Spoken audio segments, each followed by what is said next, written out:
Mujizat Nabi SAW yang sifatnya kelihatan di depan mata. Seperti kasus Nabi Musa melempar tongkatnya dan seterusnya. Itu akan kita dengarkan banyak hubungan dengan mujizat Nabi SAW yang serupa atau bahkan lebih hebat daripada itu. Namun sebelumnya teman-teman, saya ingin titik beratkan dulu satu hal. Semua yang baginda Nabi SAW miliki adalah mukjizat dari Allah yang maha perkasa dan maha kuat, dan bukan berarti beliau SAW mengetahui hal yang gaib dengan sendirinya. Ini di garis bawah teman-teman. Makanya dalam banyak riwayat Bukhari Muslim, setiap kali ada sahabat bertanya dan Nabi SAW belum mendapatkan jawabannya dari Jibril, beliau terdiam sambil menunggu. Begitu datang jawaban lalu beliau mengatakan, siapa tadi yang bertanya? Baru angkat tangan, begini penyampaiannya. Jadi Nabi SAW juga tidak tahu yang gaib kecuali datang informasi. Ini di garis bawah. Ikuti dulu beberapa poin, nanti akan saya titik beratkan. Ada pesan yang saya ingin sampaikan di sini. Surah Jin, Allah menceritakan dalam surah nomor 72 ayat 26. A'udzu billahi minasyaitonir rajim. Alimul ghaibi fala yudhiru ala ghaibihi ahada. Allah satu-satunya Tuhan yang mengetahui semua yang gaib, maka dia tidak memperlihatkan kepada seorang pun tentang yang gaib itu. Kemudian dalam surah Al-An'am, surah nomor 6 ayat 59, Allah yang maha pemurah dan maha perkasa berfirman, A'udzu billahi minasyaitonir rajim, wa indahu mafatihul ghaibi la ya'lamuha illahu wa ya'lamu ma fil barri wal bahr wa ma tasqutu min waraqatin illa ya'lamuha wa la habatin fi dhulumatil ardi wal radbin wa la yabisin illa fi kitabim mubin. Dan pada sisi Allah lah kunci-kunci semua yang gaib. Tidak ada yang mengetahuinya kecuali dia sendiri. Dan dia mengetahui apa yang di daratan dan di lautan. Dan tidak ada sehelai daun pun yang gugur melainkan dia Allah mengetahuinya. Dan tidak ada sebutir biji pun, baik dalam kegelapan bumi ataupun tidak sesuatu yang basah dan kering, melainkan telah tertulis di Lauhil Mahfuz. Surah Al-An'am, surah nomor 6 ayat 50, Allah subhanahu wa ta'ala juga berfirman, A'udzu billahi minasyaitonir rajim, Qul la aqulu lakum indi khazainullahi wa la a'lamul ghaib wa la a'lamul ghaiba wa la aqulu lakum inni malak in attabi'u illa ma yuha ilayya qul hal yastawil a'ma wal basir afala tatafakkarun. Katakan hai Muhammad kepada semua pengikutmu, aku tidak mengatakan kepada kalian bahwa perbendaharaan Allah ada padaku, dan tidak pula aku mengetahui yang gaib, dan tidak pula aku mengatakan kepada kalian bahwa aku seorang malaikat. Aku tidak mengikuti kecuali yang diwahyukan kepadaku. Katakanlah hai Muhammad kepada orang-orang yang belum memahaminya, apakah sama orang yang buta dan orang yang melihat? Sama enggak orang yang belajar dengan tidak belajar? Maka apakah kamu tidak memikirkannya? Berarti di sini ada sabda Nabi, ada perkataan Allah, wala a'lamul ghaib. Saya pun tidak mengetahui yang gaib kecuali wahyu yang didatangkan. Kemudian surah Al-A'raf, surah nomor 7 ayat 188. A'udzu billahi minasyaitonir rajim. Qul la amliku li nafsi naf'an wala darran illa ma syaa Allah. Walau kuntu a'lamul ghaiba lastakthartu minal khairi wa ma massani as-su. In ana illa nadhirun wa basyirun liqaumin yu'minun. Katakanlah hai Muhammad kepada pengikutmu lagi semuanya. Kita disuruh dengar ini. Aku tidak berkuasa menarik kemanfaatan bagi diriku, dan tidak pula menolak kemudaratan dari diriku, kecuali yang dikehendaki Allah. Dan sekiranya aku mengetahui yang gaib, tentulah aku membuat kebajikan sebanyak-banyaknya, dan aku tidak akan ditimpa kemudaratan. Dan aku tidak lain hanyalah pemberi peringatan dan pembawa berita gembira bagi orang-orang yang beriman. Surah Hud, surah nomor 11 ayat 31. Ini ayat demi ayat menjelaskan bahwasanya baginda Nabi SAW tidak mengetahui hal yang gaib kecuali wahyu yang disampaikan kepada beliau. Allah berfirman, Hud surah nomor 11 ayat 31, A'udzu billahi minasyaitonir rajim, wala aqulu lakum indi khazainullahi wala a'lamul ghaib wala a'lamul ghaiba wala aqulu inni malak wala aqulu lil ladzina tasdari a'yunuhum lan yu'tiyahumullahu khairan la yu'tiyahumullahu khairan illahu a'lamu bima fi anfusihim inni idzan la minadh zalimin. Dan aku tidak mengatakan kepada kalian semua bahwa aku mempunyai gudang-gudang rezeki dan kekayaan dari Allah. Allah menyuruh Nabi SAW sampaikan kepada umatnya. Dan aku tidak mengetahui yang gaib, dan tidak pula aku mengatakan bahwasanya sesungguhnya aku adalah seorang malaikat, dan tidak juga aku mengatakan kepada orang-orang yang dipandang hina oleh penglihatan kalian. Orang-orang Quraisy menganggap remeh budak-budak yang masuk Islam di tangan Nabi SAW seperti Bilal, Khabbab, Ibn Arad dan seterusnya. Kata Nabi SAW, Allah suruh bilang kepada mereka, dan aku tidak mengatakan bahwasanya orang-orang yang dipandang hina oleh pandangan kalian, sekali-kali Allah tidak akan mendatangkan kebaikan kepada mereka. Allah lebih mengetahui apa yang ada pada diri mereka. Sesungguhnya aku kalau begitu benar-benar termasuk orang-orang yang zalim. Kemudian dua ayat yang tersisa teman-teman tentang masalah ini, surah Hud juga, surah nomor 11 ayat 49. A'udzu billahi minasyaitonir rajim. Tilka min amba'il ghaibi nuhiha ilaik ma kunta ta'lamuha anta wala qaumuka min qabli hadza fasbir innal aqibata lil muttaqin. Itulah di antara berita-berita penting yang gaib yang kami wahyukan kepadamu hai Muhammad tentang kisah Nabi Hud, Nabi Nuh, nabi-nabi sebelumnya. Dan tidak pula kaummu mengetahui sebelum ini. Maka bersabarlah dalam memperjuangkan agama Allah. Sesungguhnya kesudahan yang baik adalah bagi orang-orang yang bertakwa. Ayat yang terakhir teman-teman sekalian adalah ayat surah Yusuf, surah nomor 12 ayat 102 yang berbunyi a'udzubillahi minasyaitonirrajim dzalika min amba'il ghaibi nuhihi ilaik wa ma kunta ladaihim idz ajma'u amrahum wa hum yamkurun. Demikianlah hai Muhammad di antara berita-berita gaib yang kami wahyukan kepadamu, padahal kamu tidak berada pada sisi mereka ketika mereka para saudara Yusuf memutuskan rencana untuk memasukkan Yusuf ke dalam sumur dan mereka sedang mengatur tipu daya. Beberapa ayat Al-Quran yang saya datangkan teman-teman dalam tulisan saya ada maksudnya. Apa maksudnya? Jelas jika Nabi SAW saja tidak tahu hal-hal gaib, maka selain beliau SAW lebih pantas untuk tidak tahu. Bahkan Nabi SAW melarang dengan tegas mempertanyakan hal-hal gaib yang tidak diberitahukan wahyu kepada siapapun. Seperti sabda Nabi SAW, barang siapa yang mendatangi dukun, peramal, penyamun, penyihir, bertanya padanya, belum percaya, cuma nanya, tebak tangan, tebak ini, tebak itu, maka tidak akan diterima sholatnya 40 hari. Hadis yang lain sama, hadis riwayat Tirmidzi, hadis sahih, kata Nabi SAW, siapa yang mendatangi dukun, peramal, penyamun, penyihir, bertanya plus percaya, maka dia telah kufur kepada apa yang diturunkan kepada Muhammad sallallahu alaihi wasallam. Berapa banyak sekarang umat Islam yang mengaku di rumahnya datang berita gaib? Berapa banyak orang yang mengaku di tempat kerjanya datang berita gaib? Berapa banyak orang yang mengaku bisa melihat Jibril dan segala macam berita-berita yang gaib yang mustahil terjadi kecuali kepada baginda Nabi SAW. Saya pernah duduk dengan seseorang yang mengaku masuk dalam bagian orang-orang yang menisbatkan diri pada aliran tertentu dalam Islam. Kemudian dia mengatakan, saya di rumah saya sering ada berita gaib sampai kepada saya bisa lihat ini, saya bisa lihat cahaya, saya bisa lihat ini, saya bisa mimpi, segala macam hal yang disampaikan sama dia. Lalu saya dengarkan saja. Kemudian dia bilang sama saya, ada teman saya lebih hebat lagi Ustaz. Terus saya bilang, kok bisa? Karena dia kadang-kadang telepon saya minta konsultasi sesuatu. Pada saat saya datang ke rumahnya baru saya tahu, kok dia cerita masalah begini gitu. Nanti sebentar baru saya nasihatin. Lalu dia bilang, teman saya lebih hebat lagi. Saya pernah duduk sama dia, lalu dia bilang, shh, diam, itu Jibril lagi senyum dengan saya. Nah, iya. Ada yang mengaku datang ruh Imam Syafi'i, ada yang mengaku datangnya ruh si fulan. Nabi SAW tidak pernah kedatangan ruh-ruh ini, gitu kan? Tidak pernah kedatangan ruh para nabi di dunia, kecuali memang pada saat Isra Mi'raj, itu di akhirat, itu di langit, berbeda, gitu kan? Nabi SAW tidak pernah bilang, Musa tadi ketemu sama saya, ngobrol, nggak pernah. Dan ini khusus untuk Nabi SAW ketemu dengan Jibril. Jadi hati-hati teman-teman, harus difahamin masalah ini. Kita harus meletakkan ilmu iman kita, posisi akal kita dan hati kita pada ilmu syar'i yang benar, supaya tidak salah faham. Masuk mukjizat yang kedua, dan ini inti bahasan sebenarnya. Lebih dalam lagi kita mempelajari tentang Nabi SAW, dan nanti saya akan tutup setelah panjang lebar mukjizat ini dengan hak-hak Nabi SAW dan syair untuk Nabi SAW yang saya susun sendiri tentunya, untuk membuat kita lebih mencintai baginda Nabi SAW.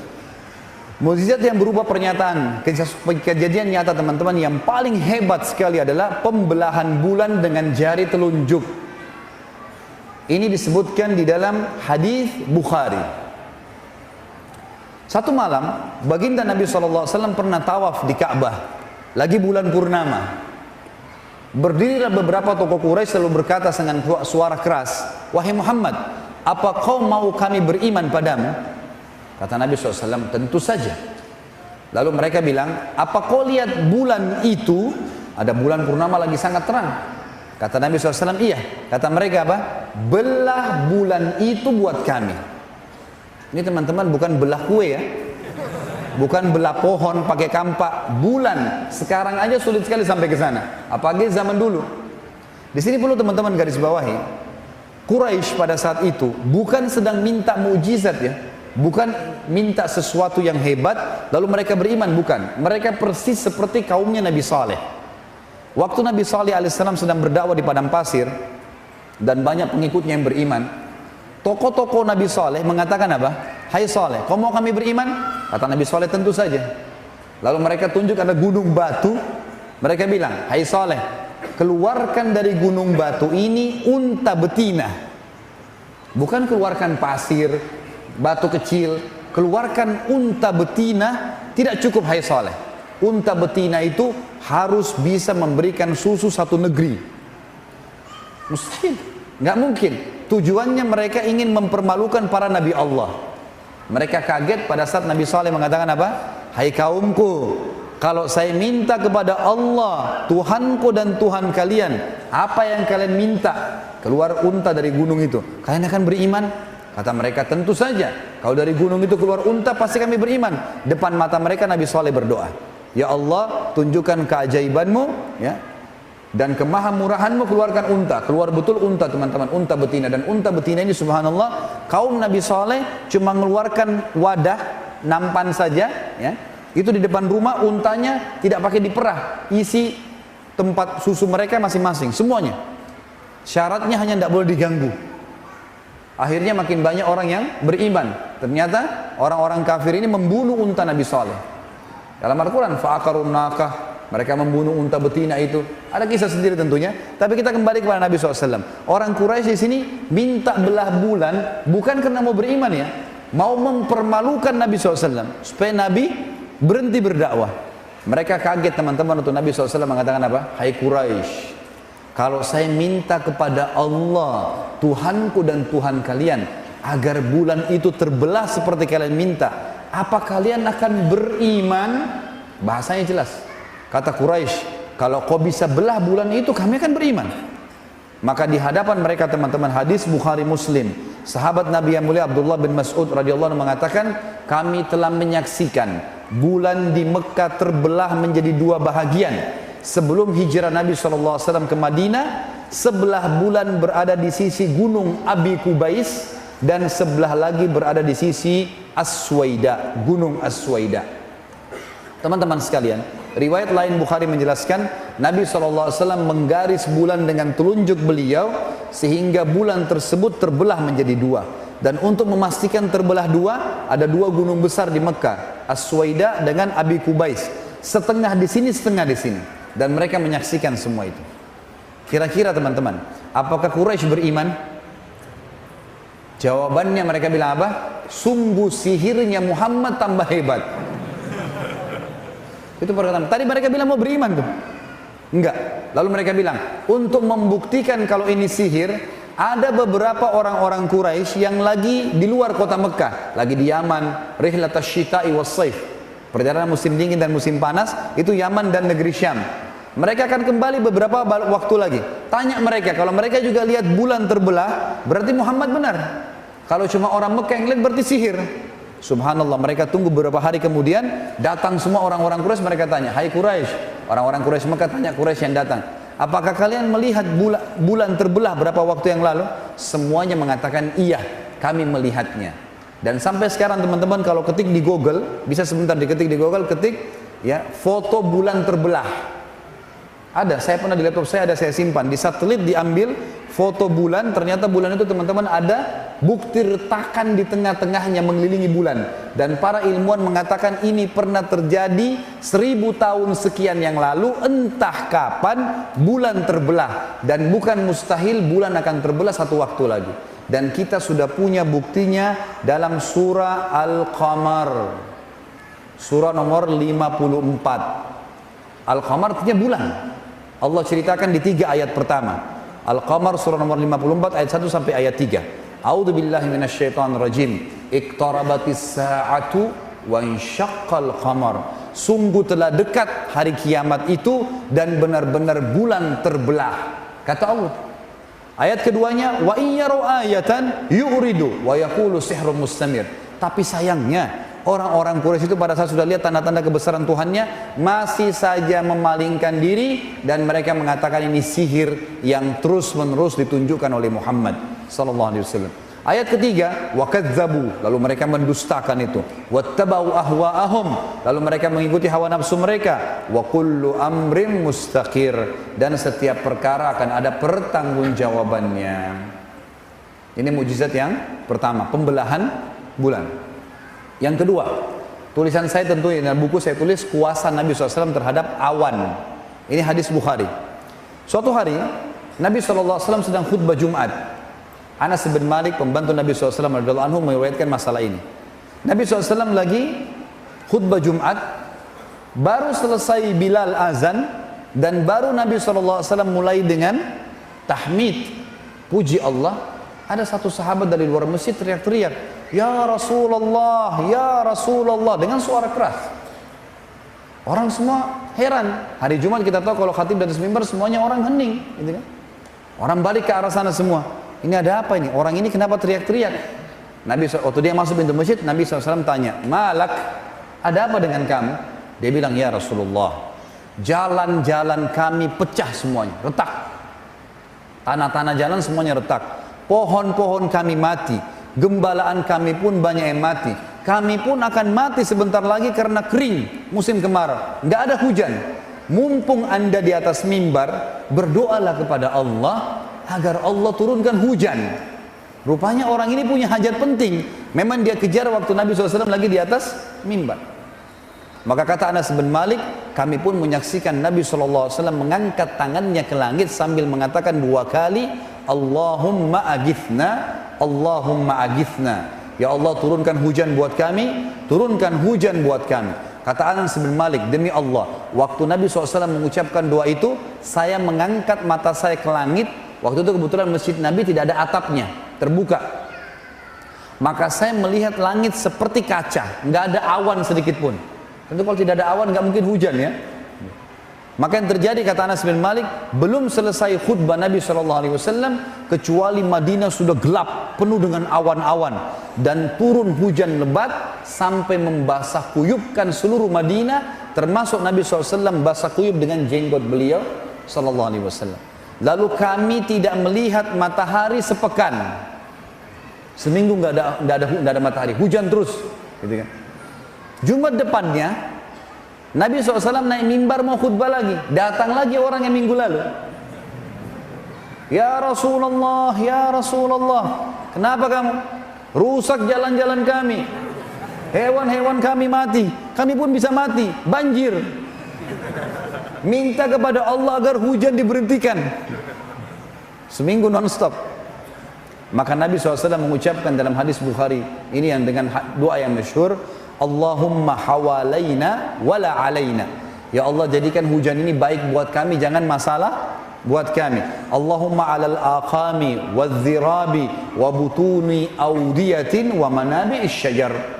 Ya Allah, berikanlah air ini seperti tempat yang baik untuk tanah, diserap oleh tanah, untuk tumbuh-tumbuhan dan untuk hewan-hewan, gitu kan? Semuanya jadi baik. Lalu kata Anas bin Malik, lalu aku melihat, dalam riwayat dikatakan, dan kami melihat Nabi SAW dari atas mimbarnya menunjuki awan-awan yang ada di langit, dan setiap awan yang ditunjuk oleh jari Nabi SAW, maka yang terjadi awan tersebut bubar, sehingga berhentilah hujan itu pada saat itu juga. Maka yang tadi saya tulis teman-teman dalam hadis Bukhari ini judulnya kuasa Nabi SAW terhadap awan. Dan perlu antum tahu, belum pernah ada nabi-nabi sebelum beliau yang bisa melakukan ini. Membelah bulan dengan jari, memberhentikan hujan dengan jari. Ini kehebatan luar biasa. Kalau Nabi Musa bisa belah laut merah dengan tongkat, ini pakai jari. Ya. Kuasa besar, luar biasa. Kalau Nabi Nuh alaihissalam harus berdoa kepada Allah supaya banjir besar datang, Nabi SAW cuma berdoa dan tunjuk. Tinggal datangkan atau berhentikan hujan itu dengan kuasa Allah tentunya. Ini sebuah mujizat yang luar biasa. Yang ketiga teman-teman, kuasa Nabi SAW terhadap hewan. Hadis ini diriwayatkan Imam Ahmad tentunya, dan masih ada ulama yang membicarakan tentang hadis ini, tapi dihasankan oleh sebagian yang lainnya. Kisah yang diriwayatkan oleh Jabir radhiyallahu anhu, pada saat kami pulang dalam satu perjalanan bersama Nabi SAW, kemudian kami masuk di pintu gerbang Madinah, kami menemukan suku Najjar. Suku Najjar salah satu suku Ansar yang tinggal di pintu gerbang Madinah. Jadi zaman dulu itu kayak Surabaya ini, kalau kota Madinah itu ada bentengnya, ada pintu gerbang. Jadi musuh nggak bisa nyerang gitu. Makanya waktu terjadi perang Uhud itu, tujuannya Quraisy mau masuk menembus benteng Madinah yang ada di sebelah gunung Uhud.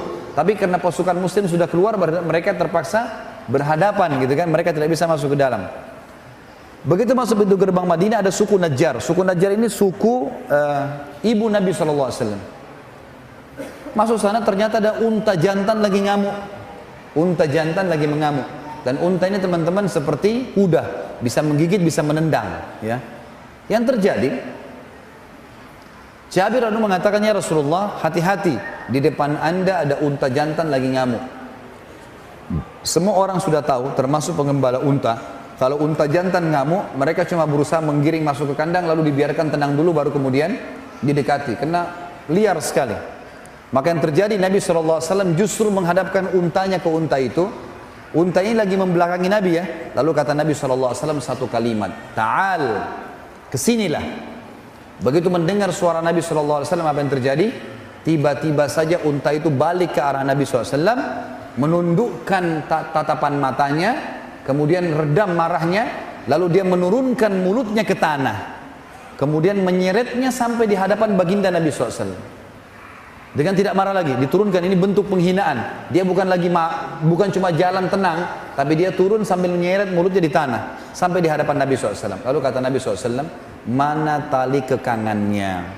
Dikasihlah. Lalu Nabi SAW ikat. Setelah diikat, kata Nabi SAW kalimat yang mulia, demi zat yang ubun-ubunku dalam genggamai, maksudnya demi Allah, tidak ada sesuatu pun di langit maupun di bumi. Garis bawah kata-kata sesuatu ya, artinya mati atau hidup di mata manusia. Tidak ada sesuatu pun di langit dan di bumi melainkan mengetahui aku adalah utusan Allah, kecuali pembangkang jin dan manusia. Jadi air, api, tanah, batu, semuanya ini, semuanya tahu ini adalah utusan Allah, kecuali pembangkang dari jin dan manusia. Hanya mereka saja. Ada kisah yang lain teman-teman sekalian, kisah tentang pohon memberikan kesaksian. Jadi pernah terjadi di Mekah, dalam sebuah riwayat Bukhari juga dijelaskan, ada pegulat dari Jazirah Arab bernama Ruqana. Ruqana ini orangnya kekar sekali, tinggi besar. Ya. Dalam beberapa asar disebutkan Ruqana belum ada yang mengalahkan tinggi badannya, karena besarnya. Dan jasanya dia, cara dia hidup, dia suka datangi suku-suku Arab lalu dia nantang. Siapa yang mau gulat sama saya, ditantang kepala sukunya. Kalau dia menang, dia bisa mengambil apa saja dari orang yang dikalahkan, istrinya kah, anaknya kah, hartanya. Kalau dia kalah, dia siap menjadi pembantunya. Gitu. Selama ini tidak pernah kalah Ruqana ini. Satu kali dia dengar orang-orang Quraisy punya masalah dengan Nabi SAW. Maka mereka pun datang, dia pun datang ke Quraisy lalu mengatakan, hai Quraisy, mau saya permalukan Muhammad? Kata orang Quraisy, tentu saja. Kata Ruqana, apa balasannya? Kata Quraisy, apa yang kau minta? Kita kasih semua. Yang penting permalukan saja. Maka Nabi SAW lagi tawaf di Ka'bah. Kata Ruqana apa? Hai Muhammad, dengan suara keras. Nabi SAW balik. Apa kau mau saya beriman padamu? Kata Nabi SAW, tentu saja. Kata Ruqana, lawan saya bergulat. Lawan saya bergulat. Gitu kan? Maka kata Nabi SAW, Ruqana ini selama ini selalu orang takut sama dia. Dia pikir Nabi SAW pasti takut gitu. Kaget dia tuh, Nabi mengatakan, baiklah. Kumpul semua orang. Ini seperti ada orang mau duel. Buat ring. Akan terjadi gulat, gitu kan? Ternyata dengan beberapa gerakan saja Ruqana kalah. Belum pernah Ruqana dikalahkan seluruh Jazirah Arab, nggak ada yang kalahin dia. Tidak percaya. Muhammad, lepasin saya, lepasin. 2 kali kalah, 3 kali kalah, 10 kali kalah terus. Kata Ruqana apa? Saya mengaku kalah, tapi saya tetap tidak akan beriman sama kau sampai pohon ini bicara. Ditunjuk satu pohon kurma di situ. Mereka kaget dan orang-orang Quraisy menyaksikan semua ini. Pohon itu mengeluarkan suara mengatakan, Asyhadu an la ilaha illallah wa anna Muhammad Rasulullah. Pohon bicara depan mata mereka, tapi tetap juga tidak mau beriman. Makanya subhanallah sabda Nabi SAW mulia tentang penghuni neraka apa? Wala yahliku illa halik. Tidak ada orang masuk neraka kecuali orang yang goblok sekali udah. Karena tinggal beriman kok. Gitu kan? Tapi dia tidak mau, subhanallah. Juga dalam hadis Bukhari dijelaskan, baginda Nabi SAW pernah berkata kepada Jibril setelah hijrah ke Madinah, hai Jibril, waktu saya sebelum menerima wahyu pertama di Gua Hira, saya sering dengarkan kalau saya ke Gua Hira selama 26 hari pertama Ramadan, ya, sebelum ada puasa Ramadan tentunya, tapi di bulan Ramadan ada selalu mengatakan Assalamualaikum ya Rasulullah. Siapa itu? Kata Jibril Assalam, itu batu dan pohon yang mengucapkan salam kepadamu. Riwayat Bukhari yang lain juga menyebutkan baginda Nabi SAW pernah keluar dari masjid, ada satu orang Arab Badui lagi lewat di Madinah. Orang jauh dari luar Madinah, dia lihat ada kota Madinah, dia ingin belanja. Dia mampir, tapi masih kafir. Begitu dia mau keluar, Nabi SAW lihat, Nabi tanya, tahu ini bukan orang Madinah? Dikatakan, hai rajul, hai laki-laki dipanggil. Biasa orang Arab kalau tidak kenal namanya, dia katakan, ya rajul gitu. Datanglah orang ini penghormatan gitu. Lalu kata Nabi SAW, untuk apa kamu datang ke sini? Dia bilang, saya ingin belanja, ada hajat saya. Kata Nabi SAW, mau nggak saya tunjukkan lebih baik daripada apa yang kau belanjain itu? Kata dia, tentu saja. Kata Nabi SAW, kau mengikrarkan bahwasanya tidak Tuhan yang menciptakan langit dan bumi kecuali Allah dan saya utusannya. Kata Arab Badui itu, siapa yang menjadi saksimu? Lalu Nabi SAW menunjuk sebuah pohon kurma di pinggir lembah itu, mengatakan pohon ini. Lalu pohon itu dalam hadis Bukhari dijelaskan bergerak, mendekati Nabi SAW dengan orang Badui itu, lalu berkata, Asyhadu an la ilaha illallah wa anna Muhammadar Rasulullah. Riwayat yang terakhir berhubungan dengan kuasa Nabi terhadap pohon ini adalah riwayat Bukhari juga, disebutkan bahwasanya Nabi SAW di depan mihrab beliau, kayak mihrab kita ini, ada batang pohon kurma besar di zaman itu. Ditebang atasnya, ditebang akarnya, ditancapin di tanah. Itu menjadi sutrahnya Nabi. Di depan mihrab pas gitu. Nabi SAW kalau khutbah Jumat, kalau ceramah, beliau berdiri. Kalau capek, sandar di pohon itu.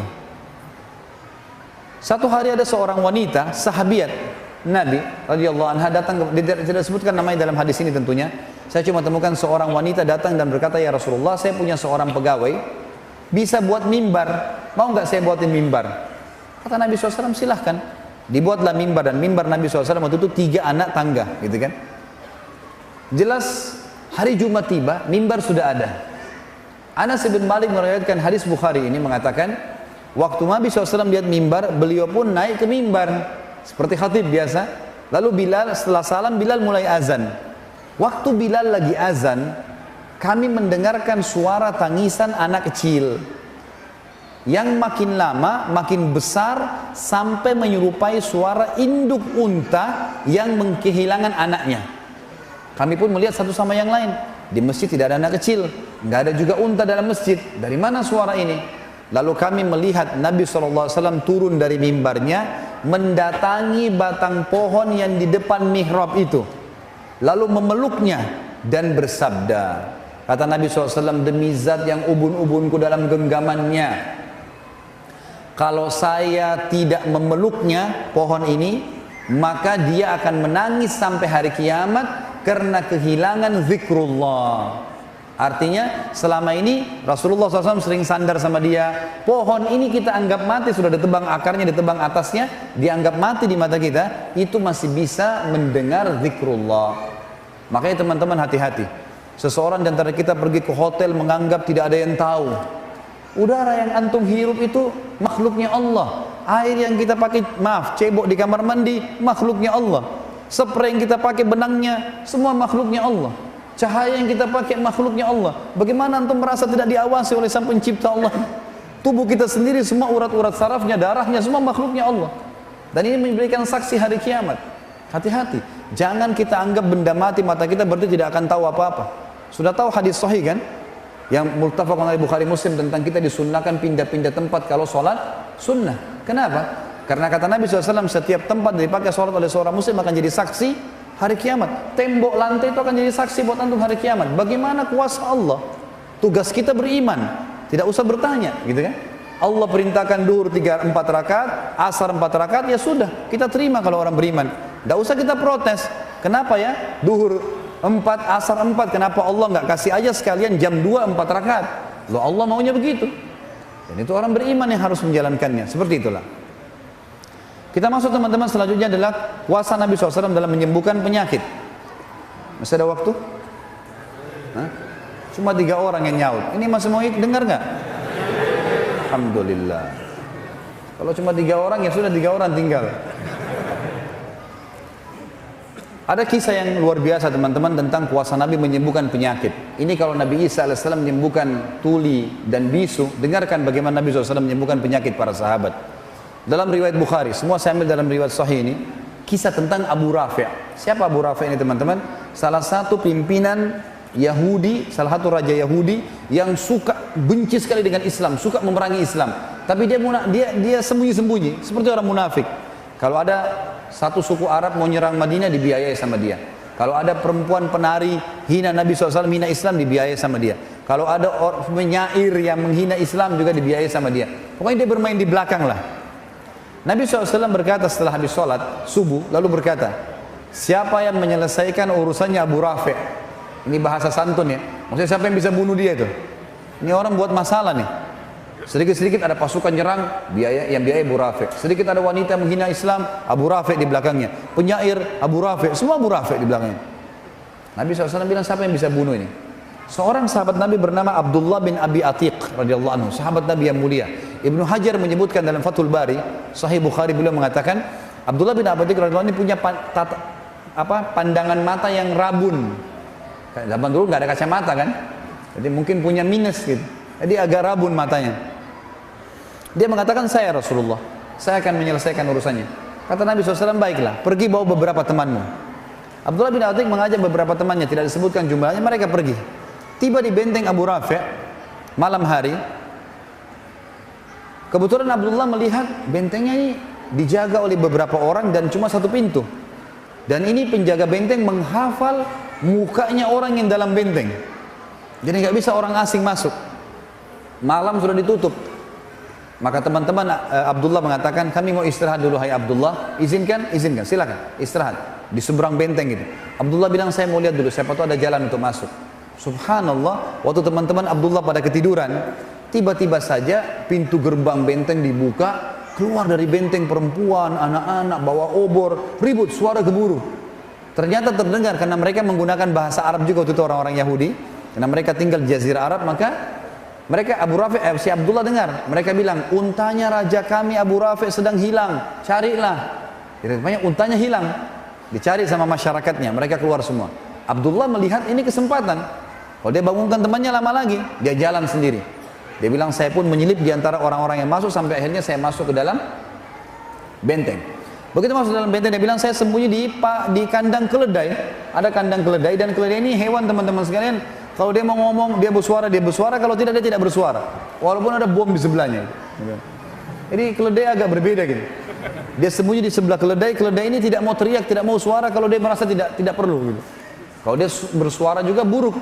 Kata Allah, inna angkaral aswati la sautul hamir, gitu kan. Suara yang paling buruk suaranya keledai. Kata Abdullah, saya sembunyi di kandang keledai. Sampai orang semua sudah masuk, penjaga benteng sudah merasa aman, dia mencantolkan pintu gerbang, lalu mereka pun pergi tidur. Setelah aman, saya pun membuka pintu gerbang, kemudian saya cantolkan dengan batu supaya saya bisa lari. Lalu saya mulai mencari di mana rumahnya Abu Rafi'. Saya melihat ada 2 lantai, ada ruangan 2 lantai. Lantai yang di atas ini ada kayak ada penerang, ada lampu. Zaman dulu orang pakai sumbu gitu kan.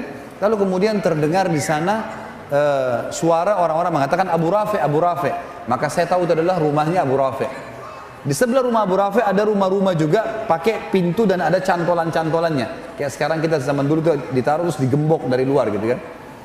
Dia bilang begitu sudah dipadamkan lampu sumbunya, semua orang sudah masuk ke rumah-rumah di sebelah. Saya pun naik ke lantai 2 lalu saya menutup semua pintu-pintu itu. Lalu kemudian saya buka pintunya rumahnya Abu Rafi', lalu saya mengatakan, Abu Rafi'. Abu Rafi' ini hafal suara teman-temannya dan sudah gelap.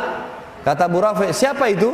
Abdullah bilang, begitu saya dengar suara mengatakan dari satu arah, siapa itu? Saya ke sana, saya tebaskan pedang saya, kemudian saya lari keluar.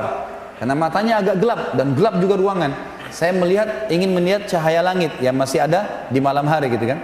Ternyata waktu saya tiba di pintu rumah Abu Rafi' belum mati. Dia berteriak kesakitan gitu kan. Maka saya pun mengatakan, mengubah suara saya lagi, lalu saya mengatakan, ada apa wahai Abu Rafi'? Abu Rafi' bilang, ada orang yang berusaha bunuh saya. Kata Abdullah, begitu saya dengar suara di arah suaranya dia, saya mengejar lalu saya tebas lagi dengan pedang. Kembali lagi ke pintu, ternyata Abu Rafi belum mati. Kata Abdullah, saya mengubah suara saya ketiga kalinya. Ada apa wahai Abu Rafi dengan suara yang berbeda, gitu kan? Baru Abu Rafi dengan dalam kesadikan, ada orang mau bunuh saya. Kata Abdullah, saya pun mendatanginya, lalu saya pastikan pedang saya tancapkan ke dadanya sampai tulang belakangnya bunyi. Mati, kemudian dia bilang saya tinggalkan. Kemudian saya turun, karena buru-buru, ini sudah ribut di sekitar rumahnya Abu Rafi ini. Dia bilang saya buru-buru turun dari anak tangga, karena buru-buru, akhirnya saya tidak menghitung lagi anak tangga, saya jatuh, tulang kering saya patah. Tulang kering kaki kanannya patah. Radhiyallahu anhu. Beliau mengatakan saya cabut imamah saya, lalu saya ikat kaki saya, kemudian saya berjalan dengan satu kaki keluar sampai menyeberang ke tempat teman-teman saya. Teman-teman saya pun sudah bangun, lalu mereka mengatakan, ada apa wahai Abdullah? Abdullah mengatakan, alhamdulillah Allah sudah menyelesaikan urusan musuhnya. Sudah begini ceritanya, sudah mati. Gitu. Lalu kata teman-temannya, kalau gitu kita pulang ke Madinah, beritakan kepada Nabi SAW. Kata Abdullah, sebentar, saya tidak mau pulang sampai saya pastikan Abu Rafi mati. Kalau kalian mau pulang, pulang aja dulu. Teman-temannya lalu pulang ke Madinah. Abdullah nunggu sampai pagi hari, terbit matahari, habis subuh lah. Biasanya tradisi orang Yahudi kalau ada pimpinan mereka mati, mereka naik ke menara-menara benteng, lalu mereka menyampaikan kalau si fulan mati. Pagi-pagi terdengar suara dengan diteriak-teriakin, Abu Rafi mati terbunuh semalam. Barulah Abdullah mengatakan saya tenang, dia pulang ke Madinah. Tiba di Madinah diberitakan kepada Nabi SAW, lalu Nabi mengatakan alhamdulillah dan semoga Allah membalas kalian dengan kebaikan. Tapi Abdullah bilang, ya Rasulullah, tapi kaki saya patah. Nih tulang keringnya patah, nggak bisa jalan. Kata Nabi SAW, ubsud rijlak, luruskan kakimu ke arah saya. Diluruskan, lalu Nabi SAW meludahi lukanya ya Abdullah. Kata Abdullah, waktu Nabi SAW meludahinya, tiba-tiba saya bisa loncat dan bisa berlari. Tapi teman-teman, ini ludahnya siapa? Jawab dulu. Nabi SAW. Jangan pulang dari sini mengaku ludahnya bisa seperti Nabi SAW. Ini mukjizat, ya. Jangan salah faham ini. Karena pernah terjadi teman-teman sekalian, ada satu orang namanya Musailamah al-Kadzdzab. Pernah dengar? Musailamah ini yang mengaku Nabi di zaman Nabi SAW. Makanya diberikan julukan Kadzdzab. Tradisi Nabi SAW itu kalau ada anak bayi yang baru lahir, orang-orang Ansar baru lahir, disuruh datang ke masjid, dibawalah anak-anak ini. Kemudian Nabi SAW mengelus kepalanya, mentahniknya, mengunyah kurma lalu ditempelkan ke langit-langit bayi itu, gitu kan? Nabi SAW yang berikan nama. Jadi para sahabat senang gitu. Sampai mereka mengatakan kami bangga pada saat yang pertama masuk ke perut bayi kami air liur Nabi SAW. Gitu kan? Karena Nabi suka mentahnik. Nah, satu kali Nabi SAW pernah mengelus kepala anak bayi, rambutnya jadi subur. Rambutnya jadi subur bayi itu. Musailamah al-Kadzdzab ada di sekitar Yaman. Pengikutnya banyak. Lalu mereka bilang, hai Musailamah, itu Nabi yang di Hijaz, yang di Madinah, elus kepala anak bayi, subur. Ini ada anak kami, rambutnya sudah subur. Coba elus, siapa tahu bisa lebih subur. Tiba-tiba waktu Musailamah al-Kadzdzab mengelus rambutnya bayi itu, gugur rambutnya. Dan bayi itu gundul sampai dia tua, keturunannya semuanya gundul. Maaf teman-teman yang gundul, jangan tersinggung. Tapi ini betul, ini kisah nyata terjadi. Satu kali juga Nabi SAW pernah didatangi oleh orang Ansar. Lalu kemudian dia berkata, ya Rasulullah, kami sudah gali sumur, sudah setengah mati dalam digali, airnya tetap asin. Coba lihat ya Rasulullah. Nabi SAW datang. Lalu Nabi SAW berdoa kepada Allah, lalu meludah ke sumur itu. Meludah. Setelah itu airnya asin berubah jadi tawar. Rupanya pengikut Musailamah di Yaman dengar juga tuh. Hai Musailamah, itu Nabi yang di Hijaz tuh ngeludah ke sumur, asin jadi tawar. Ini ada sumur kami sudah tawar, coba kau ludah. Musailamah datang, lalu dia mantra-mantrain, dia ucap-ucapin macam-macam mantranya dia, kemudian dia meludah, berubah. Dalam hadis Bukhari dikatakan air sumur itu yang tadinya tawar menjadi lebih busuk daripada bau bangkai. Jadi jangan coba-coba. Nah, ini mukjizat Nabi SAW. Riwayat Bukhari yang lain tentang pengobatan Nabi SAW adalah masalah matanya Abu Qatadah radhiyallahu anhu. Abu Qatadah sahabat Nabi yang sangat tampan, gagah. Dalam peperangan teman-teman ada anak panah lepas dari arah musuh, kena matanya, bola mata kanannya kena, karena kerasnya kena itu dan beratnya anak panah sampai membuat mata Abu Qatadah jatuh. Dalam hadis Bukhari dikatakan ini, matanya itu gelantung. Waktu sahabat-sahabat lihat, para sahabat mengatakan, wahai Abu Qatadah, kami potong aja matamu. Nggak ada solusi lain. Di zaman sekarang saja kedokteran canggih, bagaimana caranya mau dijahit nih? Sudah keluar bola matanya. Kata dia, sebentar, coba bawa saya ke Rasulullah sallallahu alaihi wasallam. Bawa saya ke sana. Pergilah ke sana. Subhanallah, dari jauh Nabi begitu lihat Abu Qatadah, Nabi senyum. Dan ini kecerdasan Abu Qatadah. Kita lihat nanti dalam banyak kisah teman-teman, sahabat-sahabat yang cerdas waktu Nabi masih hidup, mereka langsung datang ke Nabi minta solusi. Maka mau solusi Nabi mukjizat, gitu kan? Datanglah ke sana, Nabi SAW senyum. Sahabat heran, Abu Qatadah matanya berdarah-darah, Nabi senyum. Langsung Nabi mengatakan, wahai Abu Qatadah, kalau kau mau, Nabi sudah tahu maksudnya apa. Kalau kau mau saya doakan kepada Allah matamu sembuh, bisa, matamu sembuh, tapi tidak ada jaminan surga. Kalau kau bersabar, matamu nggak ada, dipotong aja, maka pasti kau masuk surga. Karena matamu ini jatuh di jalan Allah nih. Abu Qatadah bingung. Pilih salah satunya, sembuh mata tapi tidak ada jaminan surga, atau tanpa mata dapat jaminan surga. Abu Qatadah setelah perang mau nikah, matanya satu nggak ada, jadi jelek. Apa kata Abu Qatadah dalam hadis Bukhari? Ya Rasulullah, doalah kepada Allah agar mata saya disembuhkan dan saya minta surga. Dua-duanya. Maka dalam hadis ini dikatakan Nabi SAW pun tersenyum, lalu ditarik anak panah itu, lalu Nabi SAW masukkan dengan tangan beliau yang mulia dan didoakan. Begitu dicabut, ada dua riwayat Bukhari. Yang pertama, sahabat-sahabat di situ mengatakan, waktu Nabi SAW mencabutnya, kami tidak bisa membedakan mana mata Abu Qatadah yang rusak tadi. Bukan cuma sekedar masuk dan utuh, darahnya semua hilang, seperti bersih dua-duanya.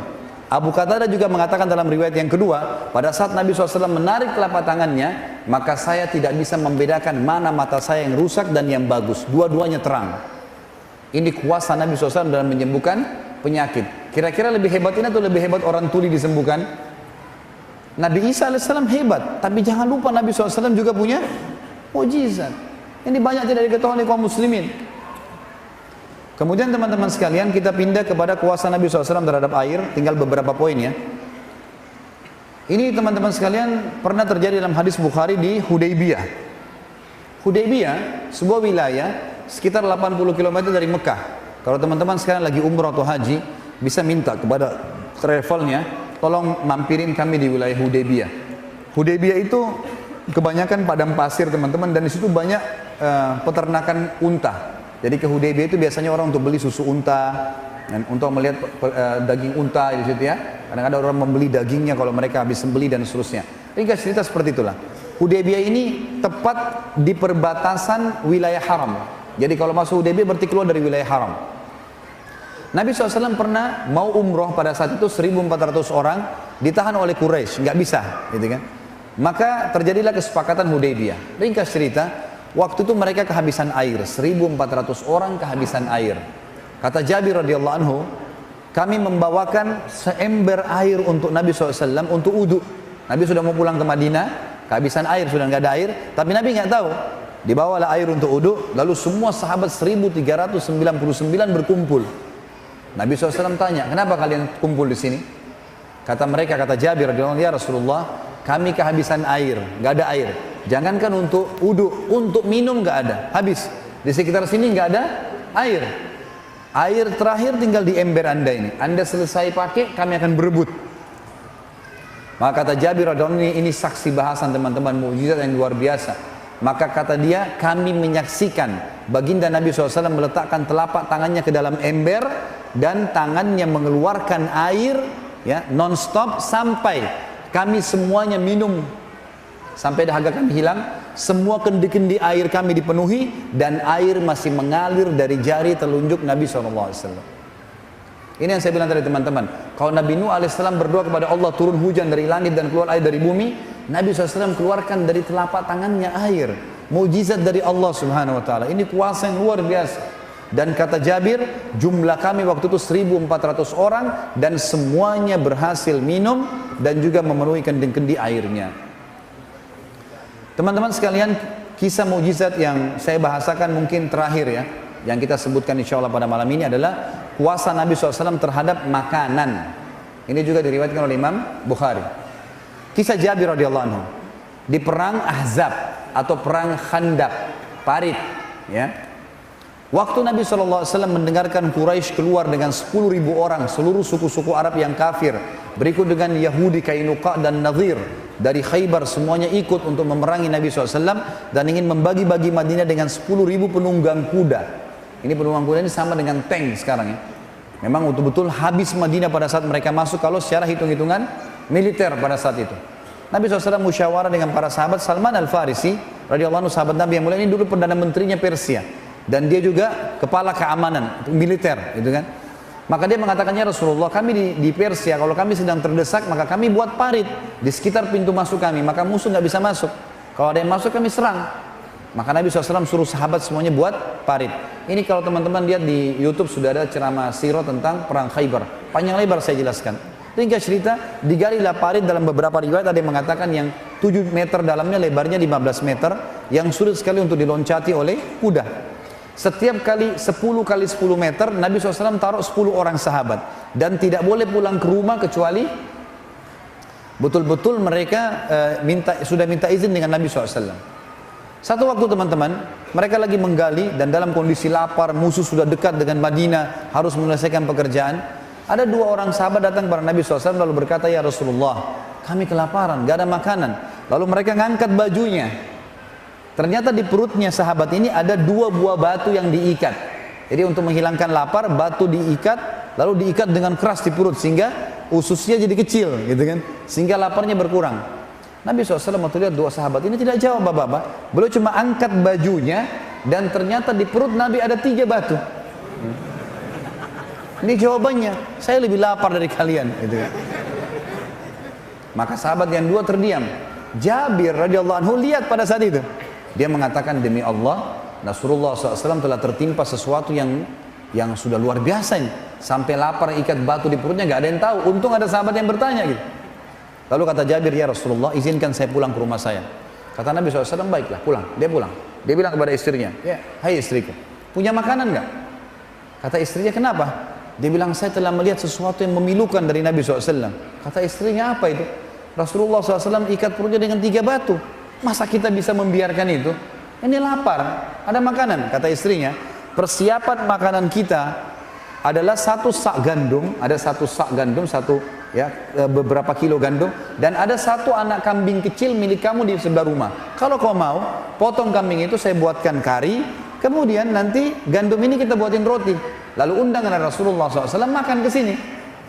Kata Jabir, pikiran yang bagus. Disembelilah, dibuatlah masakan tersebut. Begitu selesai, sudah siap makanan, kata istrinya, Jabir, ingat, jangan permalukan saya di depan Nabi SAW. Undang Nabi SAW dengan 4 atau maksimal 5 orang sahabatnya.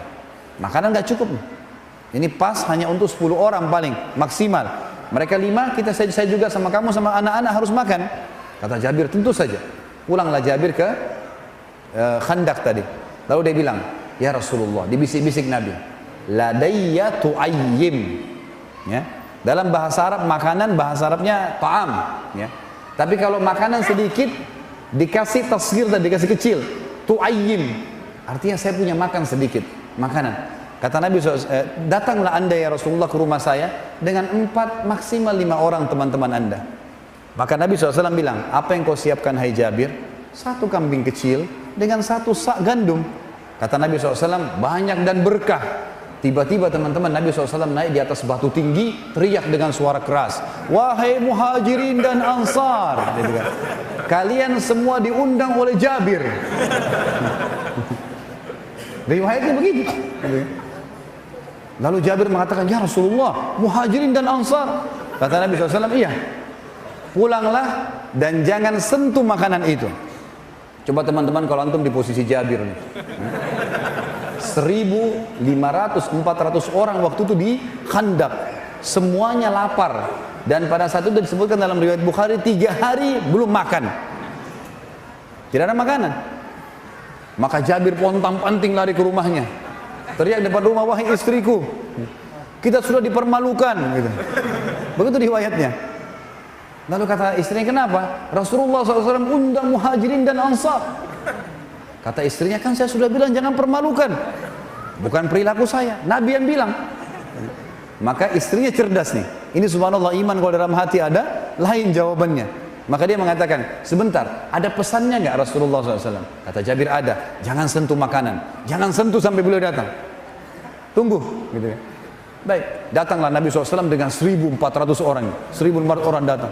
Rame, rumahnya Jabir 4x3. Rumahnya kecil, disebutkan itu 4x3, 4x4. Rumah orang dulu kalau 5x5 itu sudah luar biasa gitu. Maka Nabi SAW masuk, tanya, mana Jabir makananmu? Ini. Lalu Nabi SAW lihat istri Jabir, ditanya, apa yang kau siapin? Gandum ya Rasulullah. Panggil Khabbaza. Khabbaza ini istilah dalam bahasa Arab teman-teman, bagi perempuan pembuat roti, dipanggil kalau mau buat 1.000 roti, 2.000 roti gitu. Panggil Khabbaza, sebanyak yang kau mampu panggil dari wanita Ansar. Kata istrinya Jabir, ya Rasulullah, 1 sak gandum, saya bisa buat. Kata Nabi, panggil Khabbaza. Panggil Khabbaza. Datang puluhan wanita pembuat roti, gitu kan. Lalu kata Nabi SAW, hai Jabir, saya akan sendokkan karinya di wadah, istrimu akan mengambil suilan gandum, taruh di piring, panggil mereka 10 orang. 10 orang masuk, sudah makan baru masuk 10 orang lagi. Jangan lebih. Kata Jabir, kami pun melakukan. Taruh wadah, panggil 10 orang. Kemudian Nabi SAW, istrinya Jabir sobek rotinya, taruh. Nabi SAW sendokin kari, gitu kan. Makanlah 10 orang ini. Dan dalam sebagian ulama hadis mengatakan orang-orang yang makan ini tidak dibatasi oleh Nabi SAW. 3 hari lapar, mereka makan untuk menghilangkan lapar yang 3 hari dan lapar-lapar yang akan datang. Dan ini bayangin bagaimana makannya gitu, ya. Mereka makan dengan lahap, Nabi tidak pernah batasi. Dan kata Jabir, demi Allah, setiap kali Nabi SAW menyendok karinya dan istri saya menyuil gandumnya, semua kembali utuh. Sampai 1.400 orang makan semua. Semuanya makan. Dan demi Allah, kari kami dan gandum kami tidak berkurang sedikit pun. Sampai mereka semua pulang, maka Nabi SAW berkata, wahai Jabir, masih diperintahkan, bagi-bagikan makanan ini kepada seluruh penduduk Madinah yang belum makan, karena manusia sedang ditimpa kelaparan. Sampai kata Jabir, kami bagikan kepada seluruh masyarakat Madinah, itu pun masih utuh. Nanti setelah mereka makan semua, pada saat sisa saya sama istri saya baru berkurang pada saat kami sendok. Dan ini kuasa Nabi SAW terhadap makanan. Dan banyak contoh-contoh yang lain teman-teman sekalian. Baik, saya ambil poin terakhir teman-teman sekalian.